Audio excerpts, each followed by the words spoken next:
morning. Jen and I have so appreciated being in your company these last few months, and there are a number of reasons why we appreciate you all so very much. But I want to give you the biggest reason. Abraham es mi amigo. Abraham is my friend. And Abraham and I love to sing to God together. And Abraham and I love to come and study, learn about God together. But what we also like is to bring our friends so that we can all, with our friends, do that together. And you guys are good to our friends. And I don't just like you for that. I love you for that.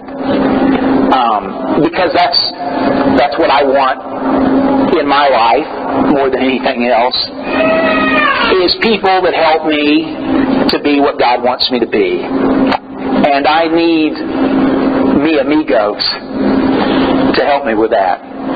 And Abraham does too. And don't you? And so I appreciate y'all for that very much. I want to invite you to turn to Mark chapter 5. That's where we're going to spend some time together today. And actually, Abraham did this in class just a couple of weeks ago, and he really liked this story. In fact, he drew a picture of it, and if I had been thinking ahead, I would have scanned the picture so that you could see it. It's a great drawing of all these pigs jumping off the cliff into the sea. And that's the story that we read here in Mark chapter 5, if you'll read that together with me, beginning in verse 1. And they came to the other side of the sea into the country of the Gerasenes. And when Jesus had come out of the boat, immediately a man from the tombs with an unclean spirit met him. And he had his dwelling among the tombs.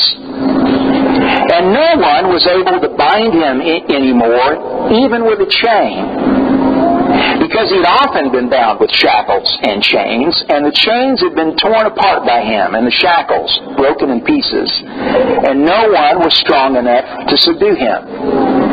And constantly, night and day, among the tombs and in the mountains, he was crying out and gashing himself with stones. And seeing Jesus from a distance, he ran up and bowed down before him, and crying out with a loud voice, he said, "What do I have to do with you, Jesus, Son of the Most High God? I implore you, by God, do not torment me." For he had been saying to him, that is, Jesus had been saying to this man, "Come out of the man, you unclean spirit." And Jesus was asking him, "What is your name?" And he said to Jesus, "My name is Legion, for we are many." And so Legion began to entreat Jesus earnestly not to send them out of the country. Now there was a big herd of swine feeding there on the mountain. And the demons entreated Jesus, saying, "Send us into the swine, so that we may enter them." And he gave them permission.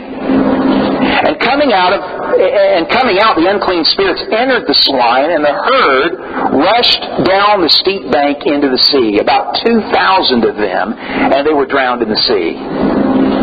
And the herdsmen ran away and reported it in the city and out in the country, and the people came to see what it was that had happened. And they came to Jesus, and they observed the man who had been demon-possessed sitting down, clothed and in his right mind, the very man who had had the legion. And they became frightened. And those who had seen it described to them how it had happened to the demon-possessed man and all about the swine. And they began to entreat Jesus to depart from their region.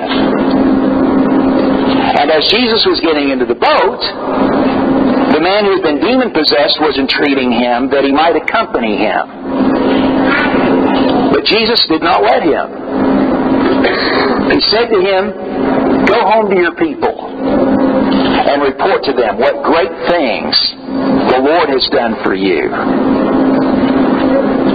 and how he had mercy on you." And so he went away and began to proclaim in Decapolis what great things we could would say Jesus had done in him. And everyone marveled. Question. Have you ever seen anything like this happen?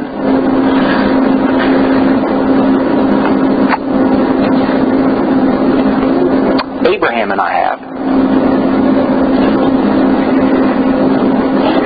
We've seen it at the warehouse. And I've seen it in my neighborhood. I've seen it in my home. Saw it at the grocery store. Not last year, not last month, not last week, yesterday. I want to suggest to you, and maybe you'll agree, maybe you'll disagree by the end of the lesson, that you've seen it too. And that you see it, in fact, just all the time. Mark 5 is what I call a perspective passage. And what I mean by a perspective passage, you take a lens, like on a camera, and you can zoom in and you can zoom out. And it gives you focus, right? So that you can see either some detail that you zoom in on, or you can back up and you can see the panorama. And so this is a perspective passage. It's about framing life for us. And I want to suggest that that's what this passage does for us, is that it frames life. It serves to give us a perspective. Dr. Pittner is our dentist. And when we go see Dr. Pittner, this happens every time. The hygienist that she sends comes in, and she's got this little spatula thing. And so she cranks me back in the chair. She shines that big light right in my eyes. And she has me open my mouth, and she takes that little spatula and she scrapes a little bit from the back of my mouth, by my gum line. And then she goes and she puts it on a little slide, and she puts it under this powerful microscope. And then she turns on a television monitor in the room, and you would not believe what shows up on that monitor. There are all these things that are moving around, and some of them are long, skinny things, and some of them are short, round things, and some of them zoom past, and they'll disappear, and they'll come back across the slide. And all that is living in a little tiny sliver of something that she scraped off of my tooth. And she'll look at it and she'll say, those are white blood cells right there. And then there's this little corkscrew thing that comes swimming across, and she says, "Uh-oh." And that just came out of my mouth. What does "uh-oh" mean? That's not good. And I don't remember what that little corkscrew thing is called, but it's not a good thing. And I tell you what happens when I see that is it makes me want to go home and floss for about 2 days. That's perspective.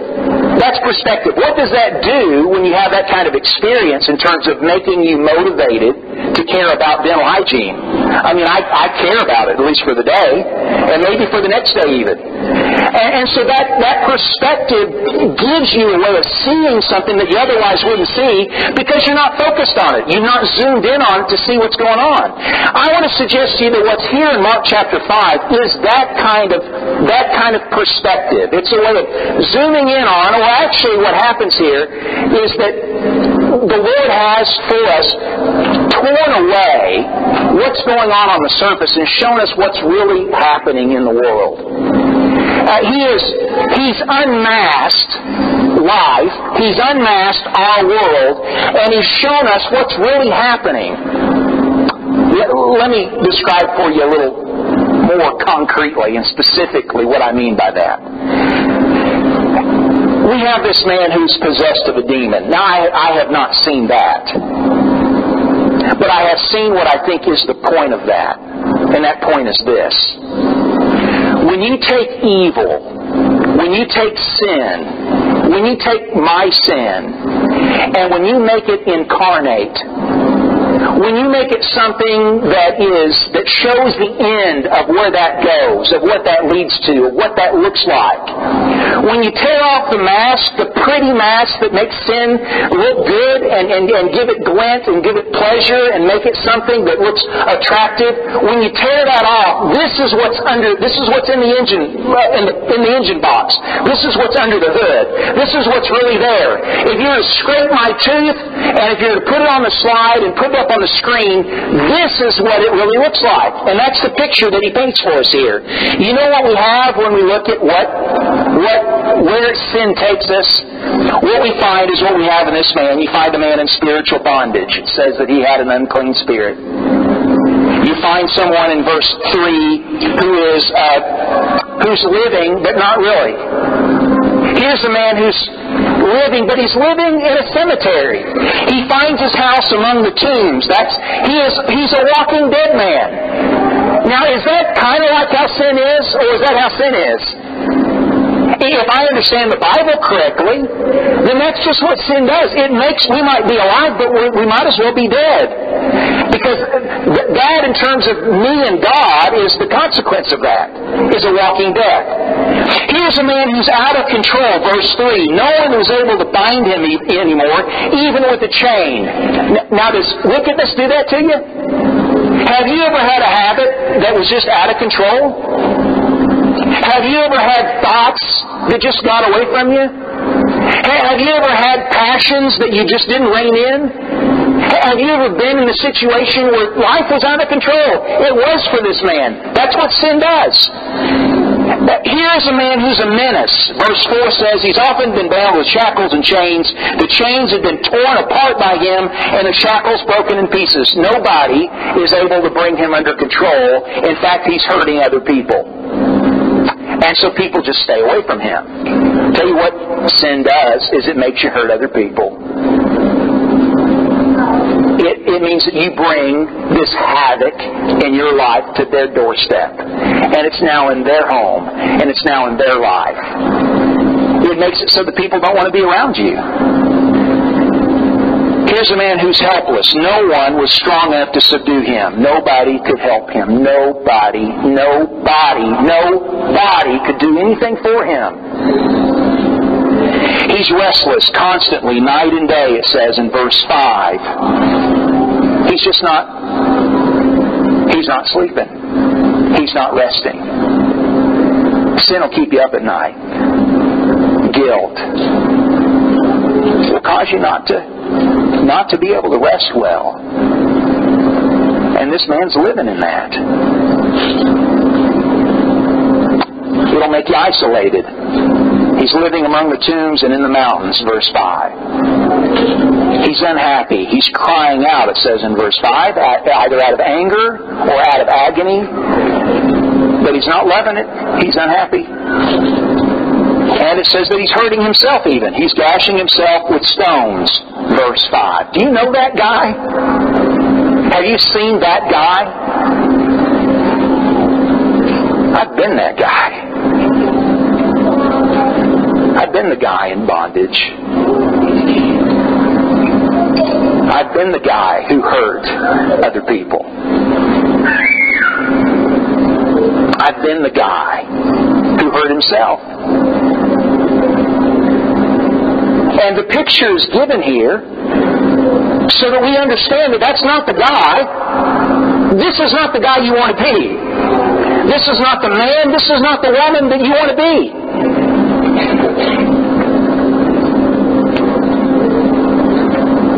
Makes you want to floss, doesn't it? I mean, I want that corkscrew thing, not out of my mouth. I want it out of my heart. I want to get rid of all those little corkscrews that make their way into my life and that make me not where I want to be. And the thing that this man experienced on this occasion was that the fixer came. And his name was Jesus. The one who could do something about the things that nobody else could do for him. He showed up on the shore. He came in a boat. And he changed his world. Jesus' life, it goes on every day. And you may not see it in this grotesque fashion, the way it existed in this man's life, but it is our world. And I need to see it up close. There's another picture that's here in the passage. So I want to skip the miracle where Jesus cast out the demon, and I want to jump to the rest of the story. When the herdsmen run into the countryside and they run into the city, and they want everyone to come out and see what's happened. And I don't know what they said, but the citizens come and the people from the country come, and they arrive on the scene, and there in his right mind and clothed is that guy that they all know. He's the old guy that lives in the tombs. We don't even know his name. It's never said here. I don't know if anybody knew his name. But there's the guy that when you come by where the swine feed, when you come by there and you can hear that guy that's crying out that lives over in the tombs, there's the guy. And he's sensible, he's clothed, and he's in his right mind, and he's sitting at the feet of Jesus. And then they go over to the cliff, to the edge there, just like Abraham drew, and there, blown up in the sea, are 2,000 pigs. And so the herdsmen, they're pointing at this guy, and they're pointing at the pigs, and they're pointing at Jesus, and they're trying to explain all the things that happened, what Jesus said, and what the legion said to him, and all about the pigs. And so they're explaining the story. And when they get done, so unexpected, the people come to Jesus and they said, would you please go away?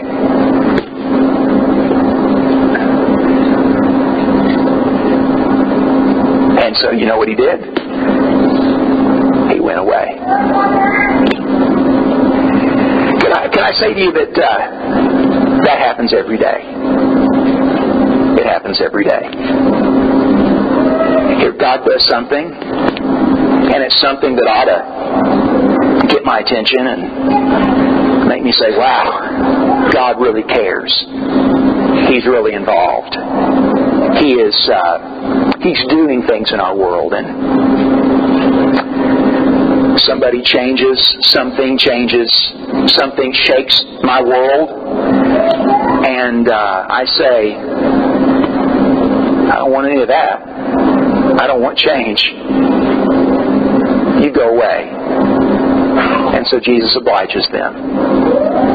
Could I say that in the citizenry, we see another picture of what sin does? It's more subtle than the first, so it's not as grotesque. It's a polite sin. It's politically correct sin. This is sin that you can commit and you can still fit in the middle class neighborhood. This is sin that you can commit and you can keep your job. This is sin that you can commit and keep your family. It's sin that you can commit and still keep your friends. But it's the same thing. Here are people that are selfish, so self-centered, people who only see, when they look at the man and when they look at the pigs, you know what they see? Scott described it for us. I mean, they see the dollar signs. And so they see the man that Jesus has made better, but they see what it's cost them. And they don't want to spend that kind of money for this guy. Here are people who are unmerciful. It's amazing to me that nobody goes up and hugs the guy and says, "We're so glad you're back." Now, maybe you had nobody in that city. Maybe there was nobody at all. Maybe there had been no wife. Maybe there had been no parents. Maybe there had been no siblings. Maybe there were no people that were his people in the sense of family in that city. That's kind of hard to believe, isn't it? But maybe there wasn't. But you think that somebody'd be glad. You think that somebody'd shed a tear of happiness. That somebody would celebrate. But nobody says Hosanna. Nobody. Unmerciful. There's people that are covetous. them are worth more than the man. A people who are unspiritual, they'd rather keep the demons than the man. Here's the people that are faithless. Why don't they see, why can't they see that if Jesus, who showed up at their shore, if He could do that for this man, what can He do for them? If He could do it for this man, then what might He do in their life? But there's no connection between what they just saw and what Jesus might do if rather than sending them away, they embraced Him into their life. Here's the people that are shallow. They just react to life. This happens every day. They just react to life unthinking, unreflecting, unobservant, impulsive, oblivious to what's really going on. I mean, Jesus just took a little spatula and He just took a little scrape of life and He put it on a slide and He put it on the big screen so that this whole town could see. And they're just like this. They don't want to see. And so they miss that. Now, is that a reality? Do you see that happening? I see it happening all the time. I've not only been the first guy, I've been those guys too. Have you? I've been that guy that says, "Move along, Lord, if you please."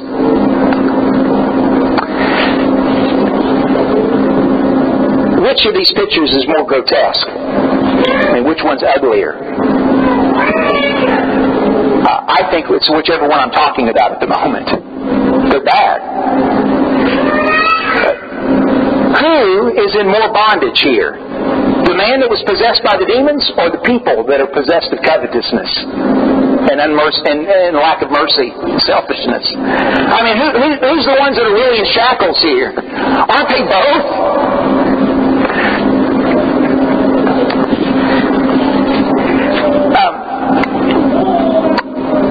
Let's talk for just a minute about the conversation between Jesus and the demons. Let's go to the middle of the story. And I want to suggest to you that this goes on every day too. Question. Who is it that drowned the pigs? Who is it that drowned the pigs? Was it Jesus? Or was it the demons? What's your first reaction to that? It says in verse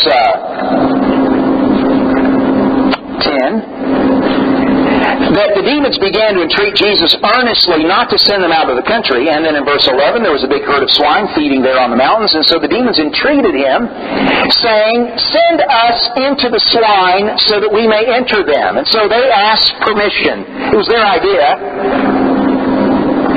But look at what it says in verse 13, and so He gave them permission. Such a bizarre kind of exchange, isn't it? They want to go into the pigs, and so they ask, and Jesus says, "Yes, go into the pigs," and so they do. It says, "And coming out, the unclean spirits entered the swine. The herd rushed down the steep bank into the sea, about 2,000 of them, and they were drowned in the sea." So who was it? Was it Jesus or was it the demons? Well, it was both, wasn't it? I mean, the fact is that both had a hand in the turn of events on that day. And could I say that that's another picture, if we were to look under the hood of life, if we were to peel up the floor here, and if we were to take down the walls, if we could somehow get either far enough, and this is the thing that's different about this kind of perspective passage, it doesn't matter whether you zoom in or whether you zoom out. If we get on the moon and we look down here at the earth and we had the right kind of spirit vision goggles where we could see what was really going on in the world, or if we could somehow get down into the DNA of life, what we would find is that both God and Satan have some kind of hand in what's unfolding in our world. And sometimes it's a bit complicated to figure out who's doing what here. But both of them, I know this, both of them are involved in life, and it's not just that they were involved then. My understanding of this text is that the reason it's here is for me to understand it's happening all the time. I mean, it's happening today, and it happened yesterday, and it'll happen tomorrow, and it's going on right now. Now, in answering the question about who's responsible, I think there's some real life things that I have to think about with that make this text really relevant to us. The herdsmen. What are they going to do tomorrow? These guys are out of a job. And those pigs belong to somebody. I don't know about livestock. Scott does here. Scott, 2,000 head. Would that be some price? That put a hurt on you, wouldn't it? I mean, you've got to convert the 2,000 into something that's meaningful to you and what you do. We do furniture. My boss is here. We've got on the board at the office a list of jobs for next year. 2,000 bedrooms, right, brother? If those go away tomorrow, what does that mean for us? It's not good, is it? It's not good. I mean, that's bad news. If an ocean liner is coming and it's got our product in the containers and it goes belly up and 2,000 bedrooms are gone, and there's no, like, if that's not insured or all the they didn't have insurance. There is no bailout for these folks. I mean, if it goes bad, it goes bad, and we're just gone. And so there's somebody that doesn't have a job tomorrow, and there's somebody who has other kinds of business that they do that are connected with swine. Whether they're taking care of skins and making products out of that, or whether it's somebody who's doing something with the meat, or somebody that's providing the feed, whatever it is, there are people that are going to be hurt by that. Do you see that in 60 seconds? The economy in the land of the Gerasenes has been impacted mightily. And who's responsible for that? I mean, aren't those the kind of questions that give people trouble? Aren't those the kind of questions that shake people's faith? Who hurt the economy? Was it God or was it Satan? And whatever it is that you want to ask about or heard about or wonder about that's going on with life, who's behind it? What about oil prices? What about mortgages? What about joblessness? What about cancer? What about who's going to be the next president? What about all of that? Who's behind it all? Well, I tell you what, I know from this text, the Lord has a hand in it and Satan has a hand in it. Now, their strategies are very different. The strategy of the demons is so very clear, isn't it? Jesus wants to make this man better. Jesus, you can have this guy. He's no good to anybody anyway. We'll take the city. You can have the guy. They're not interested in the pigs. They're interested in the people. And so you take him and we'll take the city. That's a bargain for them. They don't mind if one man invites Jesus into his life as long as the whole town asks him to leave, which is what happens here. But God, He's so much wiser. And and he knows what Satan's up to. Jesus knows, and that's his strategy here. He knows that he doesn't have the people to begin with. You see, sending the demons into the swine and off the cliff and into the sea didn't just all of a sudden make the people selfish. Didn't all of a sudden just make them unmerciful. Didn't all of a sudden make them a people that are kind of oblivious to life and to what's going on. They were already that way. All Jesus did was expose all of that.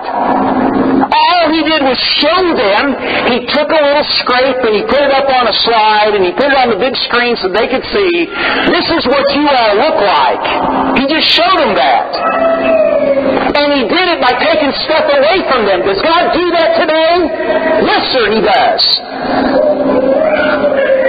He lets us have some hurt so that maybe we see. And maybe some of the folks woke up when they didn't have a job the next day. Maybe some folks met that guy on the street and maybe said, sure glad how this turned out for you. Maybe they said it kind of awkwardly, not really, maybe meaning it totally, but maybe they came to.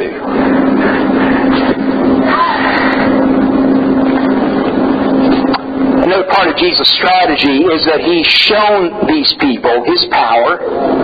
He's shown them His compassion for this helpless man. And it's a power and a compassion that He would show them too. If He would do this for them, what might He do for them? Even if they send them away, maybe someday they'll wake up in the night and they'll think, that was something that He did. What can He do in my life if He could do that for this man? I love this part of the story at the end of the text. There are three people that ask Jesus for something here. One are the demons. They ask Jesus to let him go into the swine. The people ask something of Jesus. They ask him to leave. The third person that asked Jesus something is the man that he healed. So Jesus is getting in the boat, it says in verse 18. He was getting into the boat. The man who had been demon-possessed was entreating him. The same words used in all three situations. The demons entreated Jesus. The people entreated Jesus. This man entreats him. They're all begging. And the funny thing about this story is that everybody got what they wanted except for this man. The man that had the demon. The demons wanted to go into the swine, and Jesus said, let him go. And the people want him to leave, and so he leaves. But here's this man that was possessed with the demons, and it looks like, 2 out of 3 so far, it looks like he might have a pretty good chance. And so he asks Jesus, can I come with you? He wants to get in the boat. Jesus says, you can't get in the boat. And he gives him a job. He says to him in verse 19, go home, listen to this, go home to your people and report to them what great things the Lord has done for you and how He had mercy on you. Is that a job you want? Who are His people? They're the people that didn't clap. And they're the people that didn't cry. They're the people that didn't hug Him. Who wants that job? Who wants to go and talk to people that don't care, that don't love you? But that's the job Jesus gave to them. What I love about that is that I find in the passage here that Jesus actually made recompense for what He took away from them. He took away their pigs, and He hired them a preacher.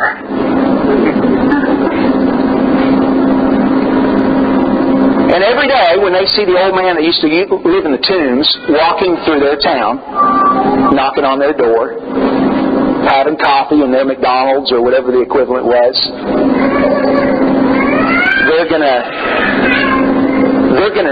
everybody knows who He is. They're going to know it was Him. That's the guy. But he's got a job. He's supposed to tell people about what Jesus did for him, about how he had mercy on him. And so he's going to find a way. And I love the position that Jesus puts him in, because this is a lesson that we've got to learn when we talk to people. We can make the mistake when we share our faith with people, when we report what God has done in me, when we talk about what God is doing with us and who we believe that He is. We can make the mistake when we approach people of talking down to them, like, you need what I got, and I got it, and you need to ask me about it because I can share it with you. Jesus takes a man who can't talk down to anyone. Everyone he talks to, he's going to have to talk up to. And that's a good place for him to be in. Because when he goes and when he shares his story with people, he's not going to be better than anybody in the town. And do you think that's going to change the method that he uses of how he talks to folks? What the Lord's been doing with this guy is turning him into a sharp stick so that he can be a goad to these people. Now that's strategy. And I want to say to you that it's going on all the time. God is right in the thick of what's going on in our life. And the thing that the demons get, and the thing that Jesus gets, that we need to be sure that we get, is to understand what this is all really about. And I tell you what it's not about. It ain't about pigs. And it ain't about economy. And it ain't about the stock market. And it ain't about your 401k. And it ain't about your job. And it ain't about your home. And it ain't about your car. I don't care how nice it is. What it's about is people. And what it's about with people is souls. That's what God cares about. And I want to say to you, not only does God care about it, but so does Satan. He cares about souls. And what's happening in this text here is this warfare that's going on all the time to win the hearts of people. They both know it's a stake.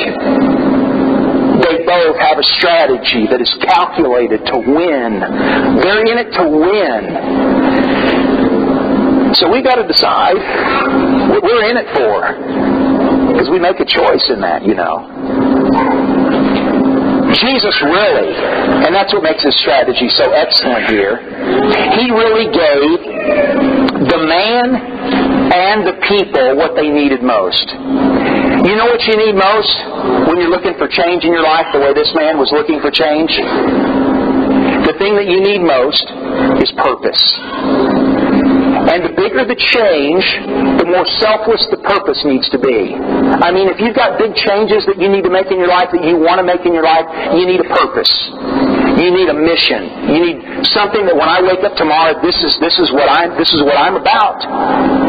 And the bigger the change is that I need to make in my life, the more selfless that purpose needs to be.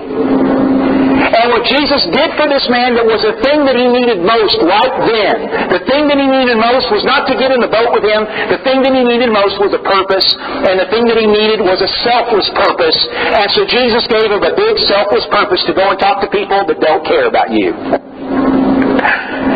Because that was good for him. And if he went all out with that purpose, that's what he needed. And what he gave to these selfish, unmerciful, faithless, self-centered people was what they needed most. And what they needed most was patient prodding. They needed somebody to poke at them every day. Somebody to give them a jab. But somebody who would, in jabbing them, would not be jabbing them like this. But somebody to be provoking them in a way that only this man could. And so he gave them both what they needed. He gave them both what they needed most. I don't know what he said to people when he stopped and talked on the front porch with them, or maybe met them at McDonald's for breakfast. But maybe he said something like this.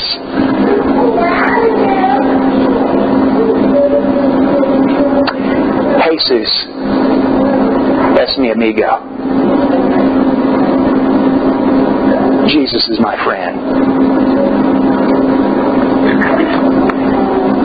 And I was a captive.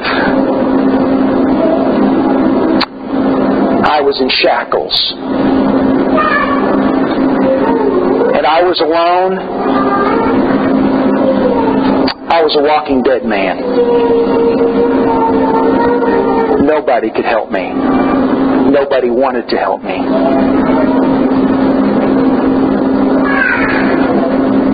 Then He came. And He cared. And He broke the chains. He took my out-of-control life.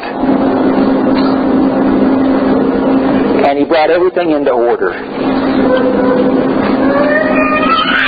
And I wanted to leave with Him, and He told me to stay. And He told me to tell you, Jesus, that's me, amigo.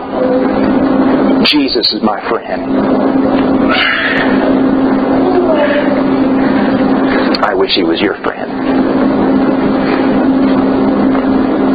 If He's not your friend today, I wish He was your friend. Won't you come to Him as we stand, as we sing?